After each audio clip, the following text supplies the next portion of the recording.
Hi, this is the first video from what I hope will be a build series of a Tamiya Wild Dagger, any of those chassis, trail truck. I wanted a trail truck, but I didn't want to go out and spend a lot of money on one. It's not something I'll use all the time. And I thought, oh, let's see if I can make one on the cheap. I've got a spare chassis knocking around. That's the gearbox. I've got a body which I paid £10 for on eBay for the actual RC car, the entire toy, but I've thrown away the underside and the electronics. It was junk, it was just a toy. But I really like the body, and also that was broken, so I'll probably just glue that straight back on. Anyway, that was really cheap. I had this lying around anyway, I bought it for spares, so I thought I'd see if I could make a trail truck out of it. Maybe use it for a bit of crawling as well, although it's independent suspension, so it's probably not going to be that good. I was slightly inspired by Wild Dagger TV on YouTube. He's got a Wild Dagger and he uses it as a trail truck, so I've been following along with that as he makes various modifications to it, and I thought I'd try and do something similar. In a similar way he does, trying to get stuff on the cheap, buy second-hand parts, or just have parts that people throw away, or that stuff that's lying around.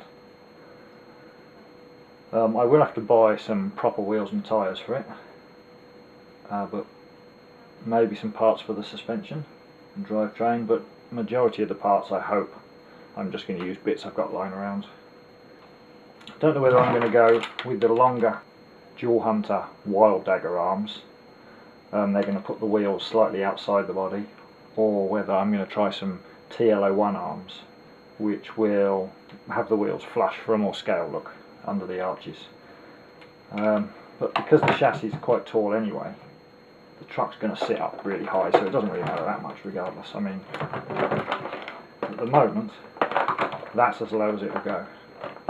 So it looks completely stupid and I give up. It may be the body's quite heavy because it's got the full interior. Maybe it falls over every time I go anywhere near a bump. But who knows? I'll have a bit of fun and see if it works. And if it does fail, I won't have too much invested in it anyway. The body is particularly nice. It's got a full interior.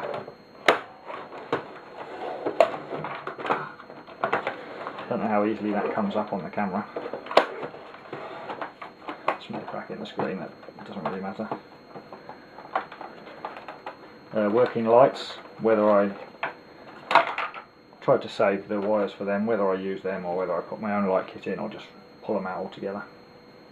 And if I can't get the body to sit where I want it, I may just remove the interior altogether and drop it right down on the chassis. That won't look quite as good, but if I have to do that to make it work. Anyway, thanks for watching this preview, and hopefully there'll be some more videos to come along and see if it's a success or a complete disaster. It could go either way at the moment. Alright, thanks for watching. Feel free to like, comment or subscribe, and I'll see you next time.